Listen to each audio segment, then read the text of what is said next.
ওয়ালাইকুম রহমতুল্লাহ। নতুন একটি ভিডিওতে সবাইকে স্বাগত। তো আজকে আমরা ক্লাস 8-এর ইউনিট 4-এর লেসন 2 এর হচ্ছে বি নাম্বারটা দেখব। গত ক্লাসে আমরা যে এ নাম্বারটা ছিল এবং তোমার যে ডিকশনারিটা কীভাবে ব্যবহার হয় বা এটার যে অ্যালফাবেটিক যে অর্ডার সেটা আমরা দেখেছিলাম। আজকে আমরা হচ্ছে এই লেসন 2 এর বাকি যে পার্টগুলো আছে BCD, এই 3টা পার্ট দেখবো ইনশাল্লাহ। তো প্রথমে দেখতে পাচ্ছ বলতেছে যে look at the dictionary page in lesson 3। আচ্ছা, লেসন 3 এখন এখানে বলার কারণ কি? আমরা কিন্তু লেসন 2 করতেছি, তাই না? তাহলে এখানে লেসন 3 বলছে কেন? আসলে এখানে একটু মিস্টেক করছে, ঠিক আছে? সেটা হচ্ছে গত বছরের যে 2018-র দিকের যে বইগুলো ছিল, তখন সেই বইতে এখানে তোমার ডিকশনারিরই হচ্ছে তোমার 2টা হচ্ছে লেসন ছিল, ঠিক আছে? ডিকশনারিরই 2টা লেসন ছিল। কিন্তু এই যে নতুন বইতে কিন্তু কী করছে দেখো, নতুন বইতে একটা লেসন করাতে এই যে এইগুলো তারা এডিট করে নাই, ঠিক আছে? এগুলো এডিট না করার কারণে তোমার ওইভাবেই থেকে গেছে আর কি। তো যাই হোক, আমরা কি করব, ডিকশনারিটা দেখব, পেজটা দেখবে এবং অ্যান্সার, এই প্রশ্নগুলোর অ্যান্সার দেওয়ার চেষ্টা করব, ঠিক আছে? তো এখানে বলতেছে do you use a dictionary, মানে তুমি কি একটি অভিধান ব্যবহার করো, মানে তুমি কি অভিধান ব্যবহার করো একটি। আচ্ছা, ইয়েস আই ইউজ, তাহলে কি হবে? ইয়েস ইয়েস কি দিলা? ইয়েস দিলা, তারপরে একটু কেটে শুধু দিবা কি? আই দিবা। I use a dictionary. তারপর বলতেছে why and how often do you use a dictionary, তাহলে কেন এবং কিভাবে তুমি প্রায় অভিধান ব্যবহার করো, ঠিক আছে? তাহলে কি হবে যে যখন আমি কোনো একটা অপরিচিত শব্দ খুঁজে পাই, when I find a word, যখন আমি একটা শব্দ খুঁজে পাই উইচ, সেইটা একটু জটিল হয়ে যাবে, হ্যাঁ?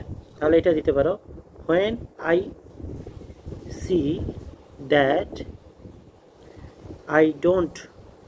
I do not know a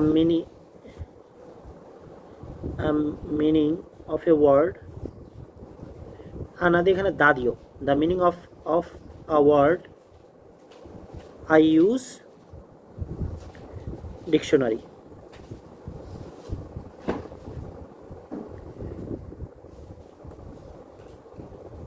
I use dictionary, ঠিক আছে?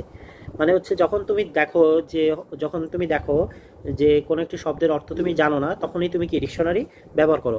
তা বলতেছে how can a dictionary help you, তাহলে বলতেছে দেখো যে অভিধান কিভাবে তোমাকে সাহায্য করতে পারে।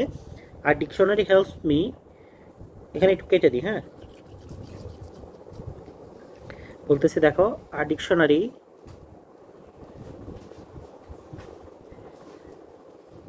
helps me by giving, এসে কি দেয়? by giving meaning of, ঠিক আছে? তাহলে আমাকে কি দেয়? আমাকে হচ্ছে মিনিং অফ সিনোনিম, ঠিক আছে? Meaning of words. তাহলে হচ্ছে আমাকে একটা ডিকশনারি কীভাবে সাহায্য করে? তোমার শব্দগুলোর যে অর্থ দেওয়ার মাধ্যমে আমাকে এইগুলো সাহায্য করে, ঠিক আছে? আচ্ছা,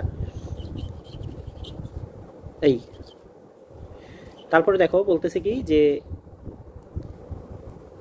এ dictionary is a collection of words, a dictionary is a collection of words, মানে একটি অভিধান হচ্ছে শব্দের সংগ্রহ।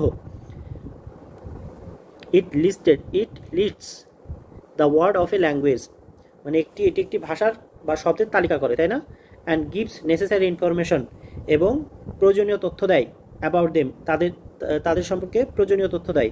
ইট টেলস আস, এটা আমাদেরকে বলে, এই যে আমরা কিন্তু গত ক্লাসে দেখেছিলাম যে একটা ডিকশনারিতে কী কী থাকে, এইগুলো থাকে স্পেলিং সম্পর্কে, বানান সম্পর্কে, প্রোনাউন্সিয়েশন উচ্চারণ সম্পর্কে, মিনিং অর্থ সম্পর্কে, এবং ওয়ার্ড ক্লাস শব্দের প্রকরণ বা শব্দের ভাগ, শব্দগুলোর পদ প্রকরণ এই সম্পর্কে আর কি। To make the meaning of word clear, to make কি বলতেছে দেখো যে to make the meaning of word clear, মানে শব্দের অর্থ পরিষ্কার করতে example sentence are given in italics, তার মানে এক্সাম্পল উদাহরণ বাক্যগুলো কি ইটালিক ওয়ার্ডে বা বাঁকা হরফে দেওয়া আছে। যদি আমরা একটু উপরে যাই দেখবা এই যে যেগুলো হচ্ছে উদাহরণ সেগুলো কি বাঁকা হরফে দেওয়া থাকে। আচ্ছা, তারপর বলতেছে দেখো যে example sentence show how words are use. তাহলে আমাদের যে উদাহরণ, এই যে আমাদের যে উদাহরণগুলো দিচ্ছে সেই উদাহরণগুলো আমাদের দেখাচ্ছে যে কিভাবে শব্দগুলো ব্যবহার হয়েছে। অর্থাৎ তুমি যদি একটা ওয়ার্ড শিখো, মনে করো শিখলা কি ইনফরমেশন, আজকে নতুন শিখলা, আর এটা যদি এই সেন্টেন্সটা না দেখতে তাহলে বুঝতে পারতা যে ইনফরমেশন কিভাবে ব্যবহার করতে হয় বাক্যের মধ্যে। তো ওইটার কথাই বলতেছে আর কি। It also gives the synonyms and the antonyms of a word. বুঝতে পারলা? মানে হচ্ছে এটা সমার্থক এবং বিপরীত শব্দ দেয়। এগুলা কি করে? সমার্থক শব্দ পাশাপাশি বিপরীতার্থক শব্দও দেয়। অর্থাৎ একটা শব্দ পড়লা, কিন্তু ওই একটা যদি ওইটা তোমার মনে না আসে তাহলে কি করবা? পরীক্ষার হলে বসে থাকবা? তা তো থাকবা না। তো সেই ক্ষেত্রে তোমাকে ওই যদি কিছু সমার্থক শব্দ পড়ে রাখো বা বিপরীত যে শব্দগুলো আছে সেগুলো পড়ে রাখো, তাহলে সেটা পরে কাজে দিবে আর কি। We find words made by adding prefix and suffix. তাহলে আমরা এমন কিছু শব্দ খুঁজে পাই যেখানে সাফিক্স এবং প্রিফিক্স অ্যাড করে তৈরি করা হয়েছে। সাফিক্স আর প্রিফিক্স তো বোঝো। প্রিফিক্স মানে যেটা শব্দের আগে যোগ হয়ে যেটা নতুন যখন শব্দ গঠিত করে তাকে বলা হয় প্রিফিক্স। আর শব্দের শেষে যখন যুক্ত হয়ে কোনো কিছু মানে গঠিত হয় তাকে বলা সাফিক্স। যেমন প্রকৃতি প্রত্যয় বা প্রত্যয় এবং কি উপসর্গ, তাই না? প্রত্যয় এবং উপসর্গ। যেমন মনে করো কন্ডিশনাল, কন্ডিশন, ঠিক আছে? তাহলে আমরা কি করতে আন ব্যবহার করতে পারি, আবার এলও ব্যবহার করতে পারি। তাহলে আন ব্যবহার করলে কি হবে? আনকন্ডিশন। আর কন্ডিশনের পরে এল ব্যবহার কি করলে কি হবে? কন্ডিশনাল, ঠিক আছে? আচ্ছা, তারপরে বলতেছে verb word is always gives in the simple present tense. তাহলে হচ্ছে যে ভার্বগুলো ওখানে থাকে, একটা ডিকশনারিতে যে ভার্বগুলো থাকে সেগুলো কি হয়? সবসময় সিম্পল প্রেজেন্ট টেন্সে থাকে। And parts of speech are also শোন, এবং পার্টস অফ স্পিচও সেখানে দেখানো হয় ডিকশনারিতে যে আসলে সেটা কি অ্যাডজেক্টিভ, নাউন নাকি অন্য কিছু। এবং এই যে সাফিক্স প্রিফিক্স কিসের সাথে অ্যাড করা? দেখো রুট ওয়ার্ডের সাথে। রুট ওয়ার্ড মানে কি? রুট ওয়ার্ড বলতে সেই সব শব্দকে বোঝায় যেগুলোকে আর ভাঙ্গা যায় না, ঠিক আছে? যাবে কি? দেখো তো, আমরা যদি দেখি, মনে করো position,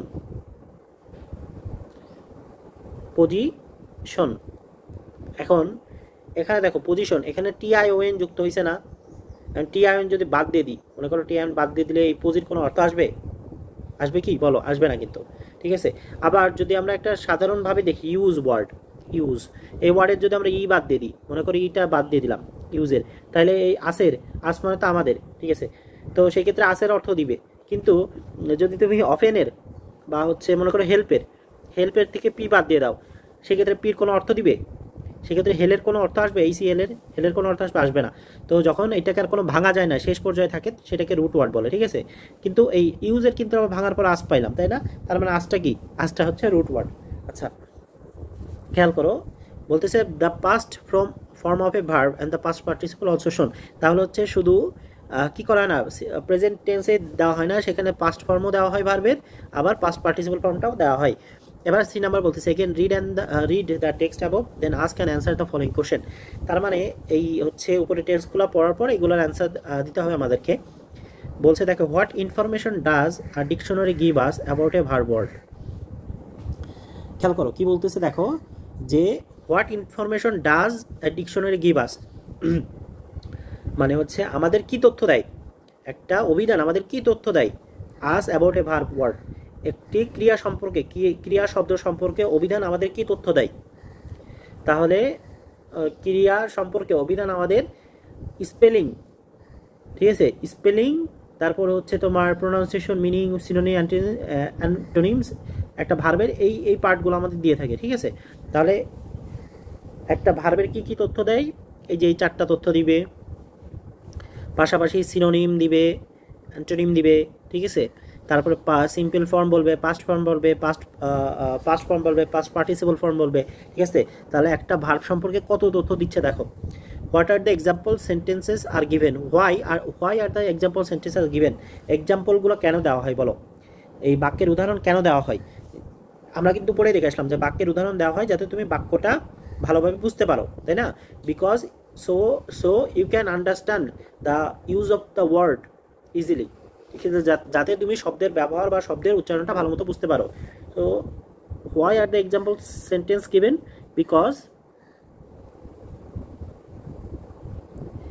it helps us to know the use of a word, মানে এটা আমাদেরকে জানতে সহযোগিতা করে যে কিসের ইউজ অফ এ ওয়ার্ড, একটা শব্দের ব্যবহার। How are new words form, তাহলে নতুন শব্দ কিভাবে তৈরি হয় তোমরাই বলো। নতুন শব্দ কিভাবে তৈরি হবে?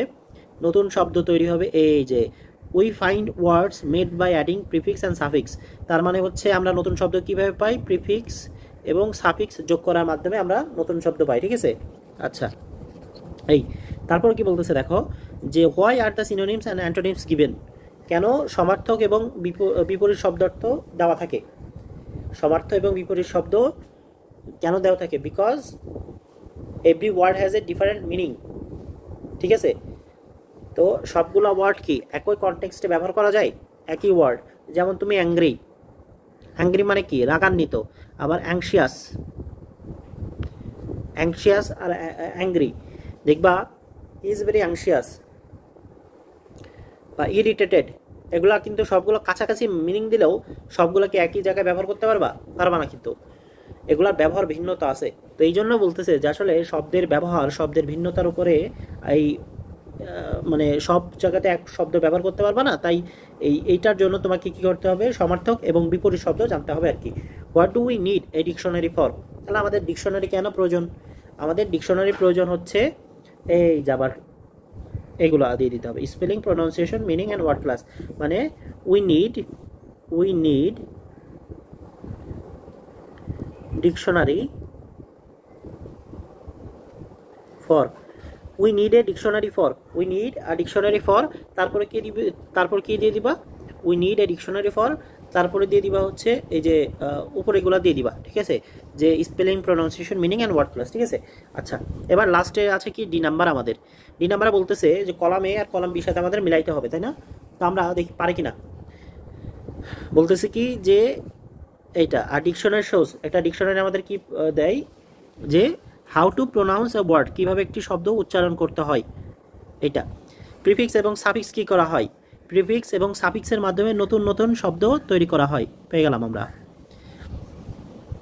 এই যে a verb word is always given, কি দেওয়া থাকে বলো তো? এই যে সিম্পল প্রেজেন্ট টেন্সে থাকে, একটা ভার্ব ওয়ার্ড সবসময় সিম্পল প্রেজেন্ট টেন্সে দেওয়া থাকে। Meaning of words are given, meaning of words are given, এটা কি হবে? এটা হবে ইন এ ডিকশনারি। এই যে লাস্টে দেখলো কি? এই যে ডিকশনারি গিভস ইনফরমেশন, এই যে এইটা হবে কিসের সাথে? এই যে এইটার সাথে। এই ডিকশনারি গিভস ইনফরমেশন, একটা ডিকশনারিতে অভিধান ভাষা বিভিন্ন তথ্য দেয় কি নিয়ে? একটি তোমার একটি ভাষার বিভিন্ন শব্দর অর্থ সাধারণত একটি অভিধান দিয়ে থাকে, ঠিক আছে। এই আর কি। তো আমাদের হচ্ছে মোটামুটি লেসন 2 শেষ। আমরা নেক্সট ডে লেসন 3 নিয়ে আলোচনা করবো। আনটিল দেন সবাই ভালো থেকো। আসসালামু আলাইকুম রহমতুল্লাহ।